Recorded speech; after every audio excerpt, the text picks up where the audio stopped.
27 अगस्त से भारत पर ट्रंप का टैरिफ लागू हो रहा है, लेकिन उससे पहले प्रधानमंत्री नरेंद्र मोदी ने ट्रंप के टैरिफ को लेकर बहुत बड़ा बयान दे दिया। जी हां, प्रधानमंत्री नरेंद्र मोदी ने कहा है कि हम पर दबाव कितना भी क्यों ना आ जाए, हम झेलने की अपनी शक्ति को और बढ़ाते जाएंगे। तो आइए आपको दिखाते हैं प्रधानमंत्री नरेंद्र मोदी के इस बयान का मतलब क्या है। क्या भारत पर 27 अगस्त से ट्रंप का टैरिफ लागू हो जाएगा या फिर कोई समाधान निकल जाएगा?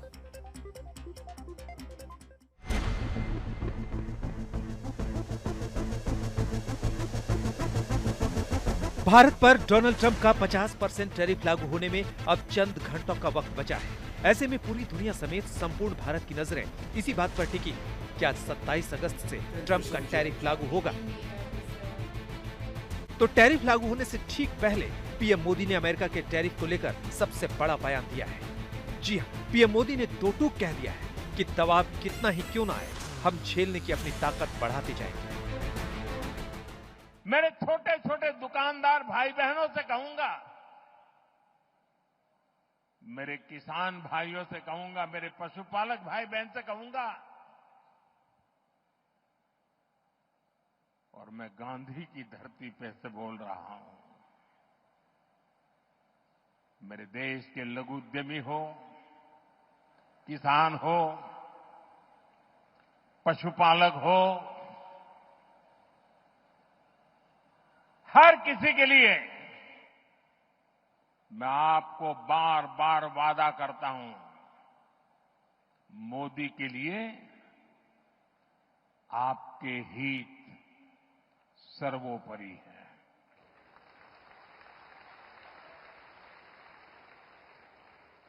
मेरी सरकार लघु उद्यमियों का, किसानों का, पशुपालकों का कभी भी अहित नहीं होने देंगी। दबाव कितना ही क्यों ना आए, हम झेलने की अपनी ताकत बढ़ाते जाएंगे।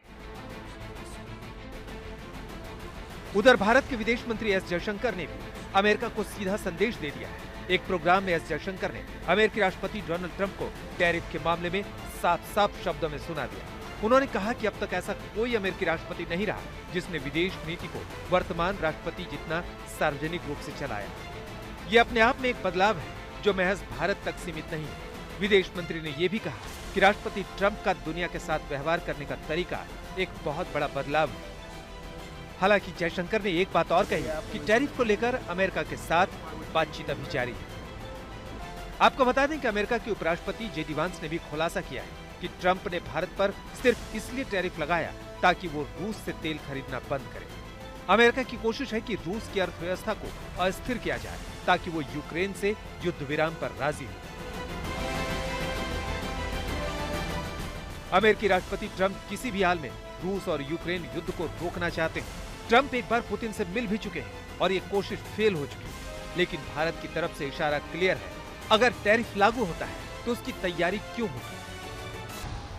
आपको बता दें कि भारत के विदेश मंत्री एस जयशंकर हाल ही में मॉस्को का दौरा करके लौटे हैं। अमेरिका से बिगड़े रिश्तों के बीच विदेश मंत्री एस जयशंकर की मॉस्को यात्रा क्यों अहम है, ये समझना भी जरूरी है, क्योंकि अमेरिका ने टैरिफ लगाकर मेक इन इंडिया के लिए अपने मुल्क के दरवाजे बंद किए, तो भारत ने नए दरवाजे पर जोरदार दस्तक दी। ट्रंप के टैरिफ प्लान पर पानी फेरते हुए भारत ने क्या रोडमैप तैयार किया है, समझिए। नंबर 1, भारत ने रूसी कंपनियों को भारत में निवेश का खुला ऑफर दिया। नंबर 2, डिफेंस सेक्टर में साझेदारी के साथ भारत की भागीदारी बढ़ानी होगी। नंबर 3, रूस के साथ व्यापारिक घाटा की खाई को पाटना होगा, यानी भारत सिर्फ रूस का आयातक बनकर नहीं रहेगा। नंबर 4, रूस ने तेल की खरीद में भारत को मिलने वाली छूट बढ़ाई। भारत के प्लान को यूं समझिए, साल 2023-24 के दौरान भारत रूस के बीच द्विपक्षीय व्यापार 65.69 बिलियन अमेरिकी डॉलर का था। भारत का निर्यात सिर्फ 4.26 बिलियन अमेरिकी डॉलर रहा, जबकि रूस से आयात 61.4 बिलियन डॉलर था। यानी रूसी बाजार में मेक इन इंडिया सामान का आयात बहुत कम है, जबकि रूस से बड़े पैमाने पर भारत तेल और हथियार आयात करता आया है। वहीं 2024 में भी भारत का निर्यात सिर्फ 4.26 बिलियन डॉलर रहा। भारत से रूस इंजीनियरिंग से जुड़ा सामान, दवाएं, केमिकल, इलेक्ट्रॉनिक्स का सामान खरीदता है। वहीं दूसरी तरफ अमेरिका और भारत के कारोबारी रिश्ते एकदम उलट हैं। टैरिफ युद्ध से पहले तक भारत का सबसे बड़ा व्यापारिक भागीदार अमेरिका रहा है। 2024-25 में भारत और अमेरिका के बीच द्विपक्षीय व्यापार 131.84 बिलियन अमेरिकी डॉलर रहा। भारत में बने सामान का निर्यात 86.51 बिलियन डॉलर रहा, जबकि भारत ने अमेरिका से सिर्फ 45.33 बिलियन डॉलर का सामान खरीदा। ऐसे में ट्रंप के टैरिफ के बाद भारत को नया बाजार चाहिए, लिहाजा भारत रूस और चीन से अपने कारोबारी रिश्तों को बढ़ाना चाहता है। अमेरिकी राष्ट्रपति डोनाल्ड ट्रंप को न तो रूस का तेल से खरीदना रास आ रहा है और न ही रूस में बने हथियार। ट्रंप यही चाहते हैं कि रूस की बजाय अमेरिका से हथियारों की डील करे भारत, लेकिन भारत को अमेरिका की दोनों मांगें मंजूर नहीं। आज तक